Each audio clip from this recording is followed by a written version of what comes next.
ॐ श्री गणेशाय नमः। श्री सरस्वत्यै नमः। श्री आदित्यादिनवग्रहेभ्यो नमः। अथ श्री बृहस्पतिस्तोत्रम्। गुरुर्बृहस्पतिर्जीवः सुराचार्यो विदाम्बरः वागीशोधिषणो दीर्घश्मश्रुः पीताम्बरो युवा क्षुधादृष्टिर्ग्रहाधीशो ग्रहपीडापहारकः दयाकरः सौम्यमूर्तिः सुरार्चः कुङ्कुमद्युतिः लोकपूज्यो लोकगुरुर्नीतिज्ञो नीतिकारकः तारापतिः सांगिरसो वेदवैद्यपितामहः भक्त्या बृहस्पतिं स्मृत्वा नामान्येतानि यः पठेत् अरोगी बलवान् श्रीमान् पुत्रवान् स भवेन्नरः जीवेद्वर्षशतं मर्त्यः पापं नश्यति यः पूजयेद्गुरुदिने पीतगन्धाक्षताम्बरैः पुष्पदीपोपहारैः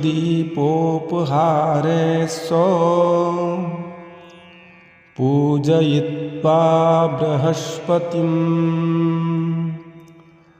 ब्राह्मणान् भोजयित्वा च पीडाशान्तिर्भवेद्गुरोः। इति श्रीस्कन्दपुराणे बृहस्पतिस्तोत्रं सम्पूर्णम्। गुरुर्बृहस्पतिर्जीवः सुराचार्यो विदाम्बरः वागीशोधिषणो दीर्घश्मश्रुः पीताम्बरो युवा क्षुधादृष्टिर्ग्रहाधीशो ग्रहपीडापहारकः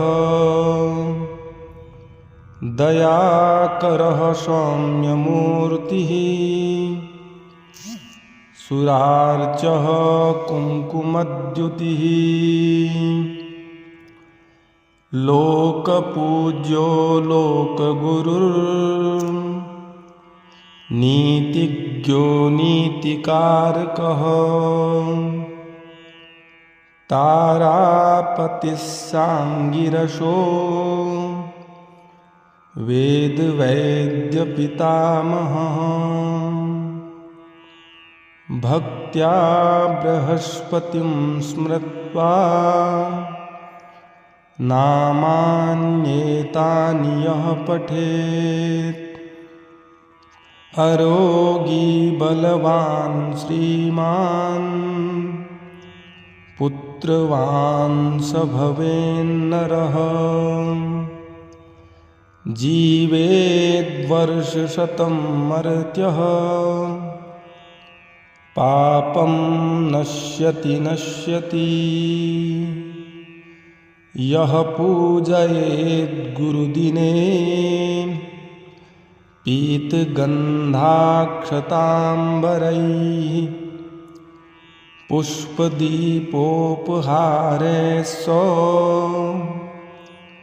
पूजयित्वा बृहस्पतिं ब्राह्मणान् भोजयित्वा च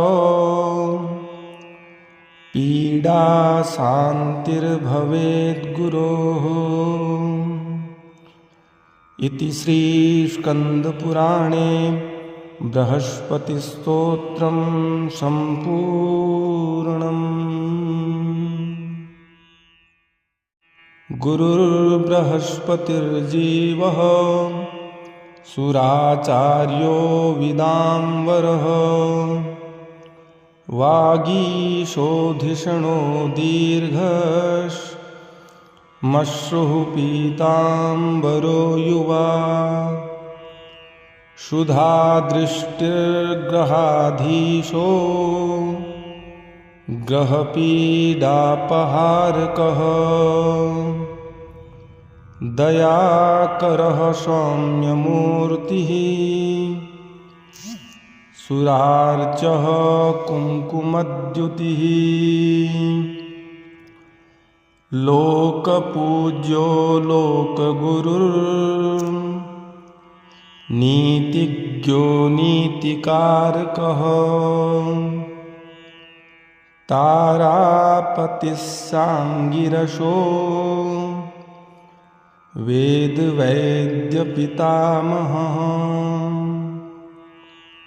भक्त्या बृहस्पतिं स्मृत्वा नामान्येतानि यः पठेत् अरोगी बलवान् श्रीमान् पुत्रवान् स भवेन्नरः जीवेद्वर्षशतं मर्त्यः पापं नश्यति यः पूजयेद्गुरुदिने पीतगन्धाक्षताम्बरैः पुष्पदीपोपहारैः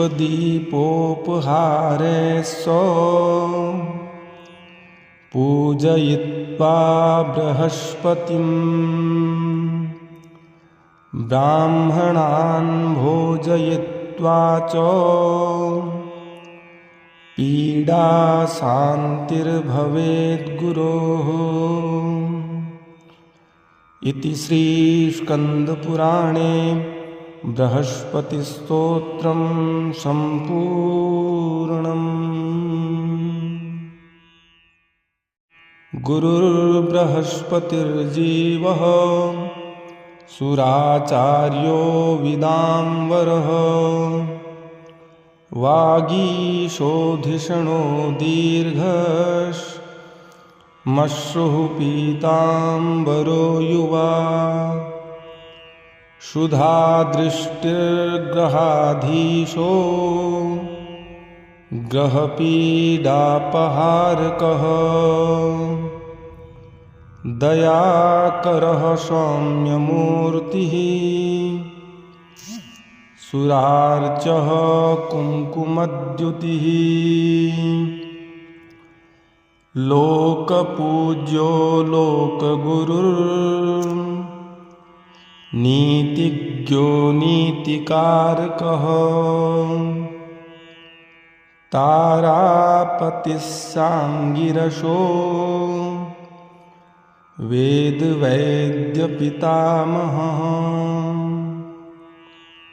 भक्त्या बृहस्पतिं स्मृत्वा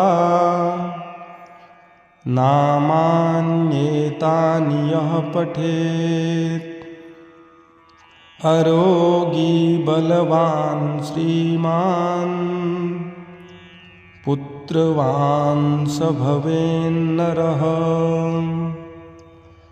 जीवेद्वर्षशतं मर्त्यः पापं नश्यति यः पूजयेद्गुरुदिने पीतगन्धाक्षताम्बरैः पुष्पदीपोपहारैः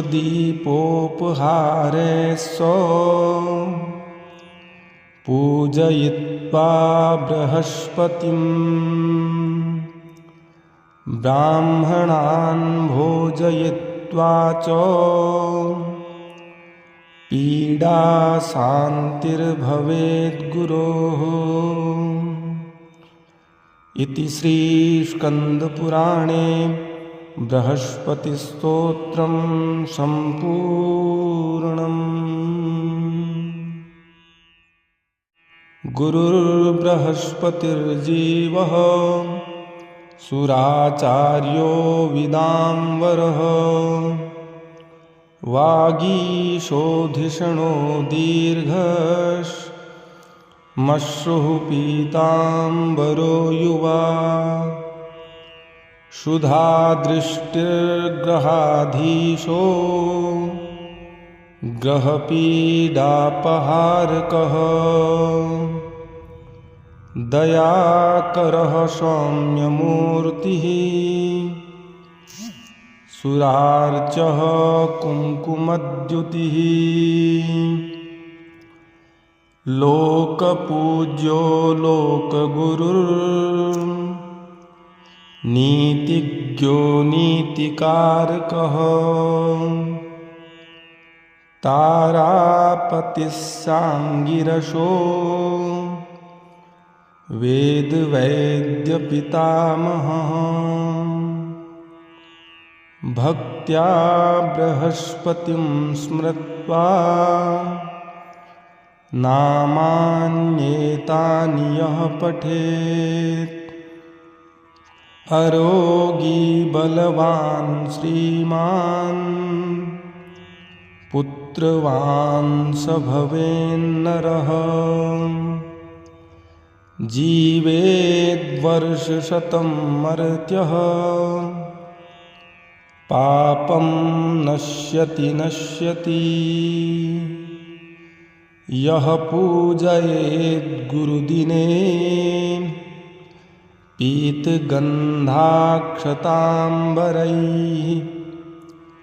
पुष्पदीपोपहारैः स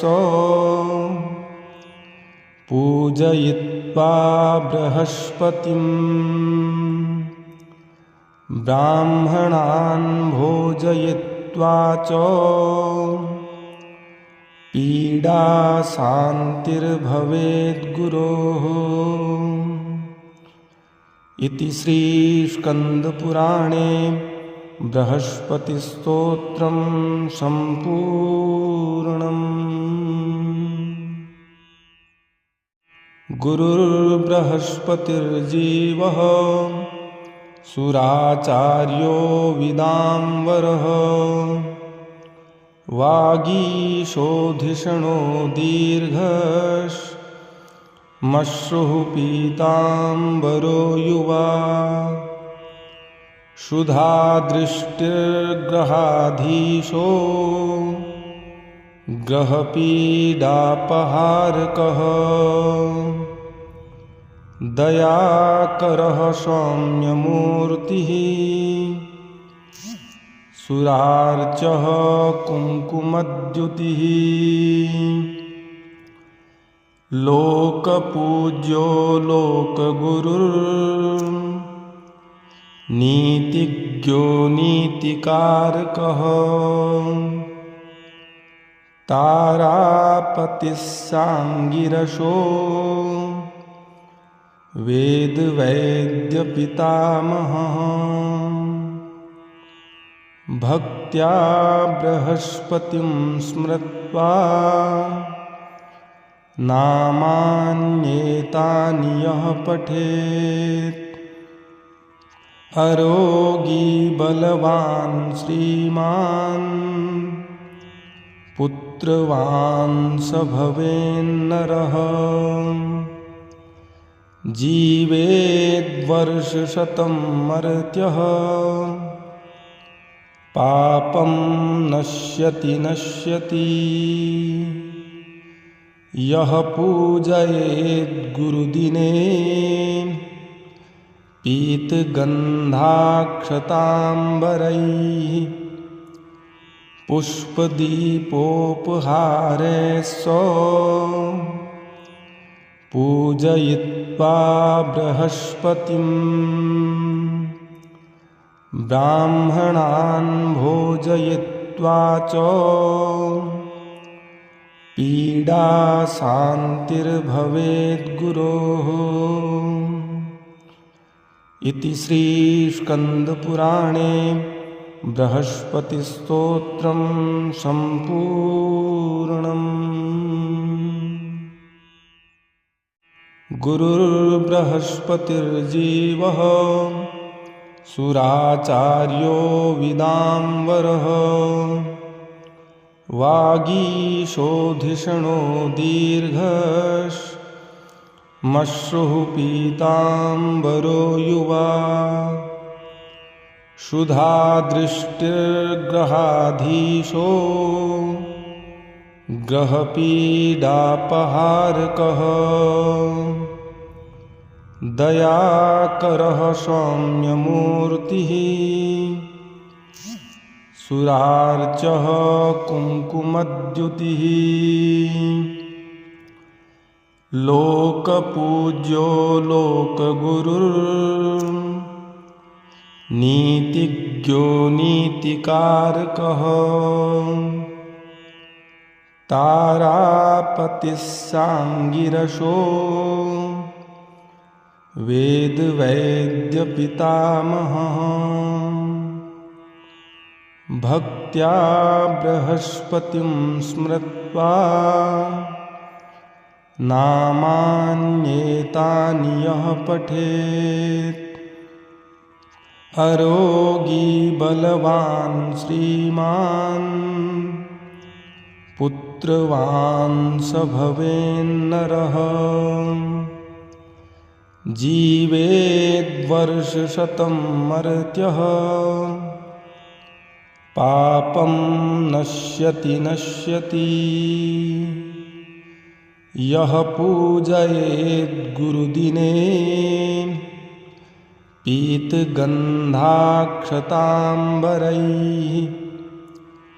पुष्पदीपोपहारैः पूजयित्वा बृहस्पतिं ब्राह्मणान् भोजयित्वा च पीडा शान्तिर्भवेद्गुरोः। इति श्रीस्कन्दपुराणे बृहस्पतिस्तोत्रं सम्पूर्णम्। गुरुर्बृहस्पतिर्जीवः सुराचार्यो विदाम्बरः वागीशोधिषणो दीर्घश्मश्रुः पीताम्बरो युवा क्षुधादृष्टिर्ग्रहाधीशो ग्रहपीडापहारकः दयाकरः सौम्यमूर्तिः सुरार्चः कुङ्कुमद्युतिः लोकपूज्यो लोकगुरुर्नीतिज्ञो नीतिकारकः तारापतिः साङ्गिरसो वेदवैद्यपितामहः भक्त्या बृहस्पतिं स्मृत्वा नामान्येतानि यः पठेत् अरोगी बलवान् श्रीमान् पुत्रवान् स भवेन्नरः जीवेद्वर्षशतं मर्त्यः पापं नश्यति यः पूजयेद्गुरुदिने पीतगन्धाक्षताम्बरैः पुष्पदीपोपहारैः